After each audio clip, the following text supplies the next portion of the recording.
Благодарам, почитувани новинари, почитувана јавност. Денес сакаме да ја потенцираме важноста на месец јули и за Македонија, но и за проценките кои што Европската комисија ги прави за сите земји кандидати. Нашите информации говорат дека проценката на Европската комисија за Македонија е позитивна,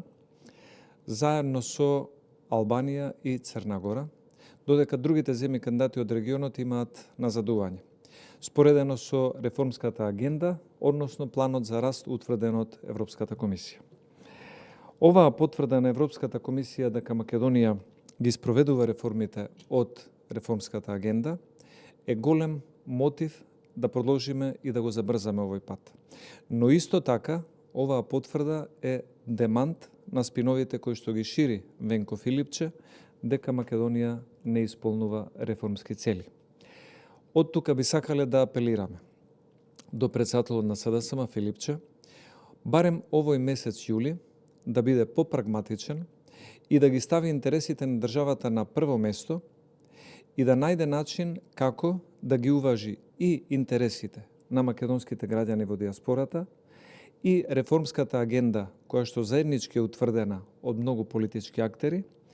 и да се усвои изборниот законник. Бидејќи изборниот законник е дел од реформската агенда, а она што досега го имаме договорено во работната група во Министерството за правда е резултат на еден широк прагматичен консензус, каде што никој не наметнувал било какво решение, напротив сме стигнале до заеднички јазик согласно одредени стандарди предвидени од ОПСЕ и ОДИХР.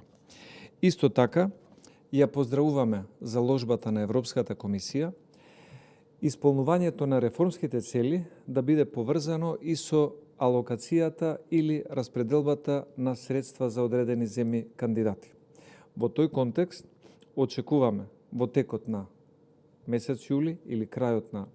месец јули да имаме веќе и предлог за дел од средствата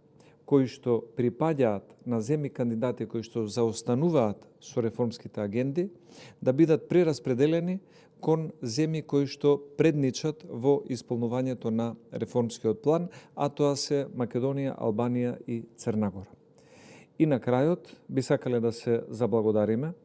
и на делегацијата на Европската комисија во Скопје, и на амбасадорот Рокас и на неговиот тим, кои што на дневна основа во соработка со сите министерства и надлежни институции даваат добри совети и препораки како реформската агенда заеднички да ја движиме напред и со тоа да задржиме оваа позиција на земја фронтранер во Западниот Балкан по однос на перцепцијата на Европската комисија. Благодарам многу.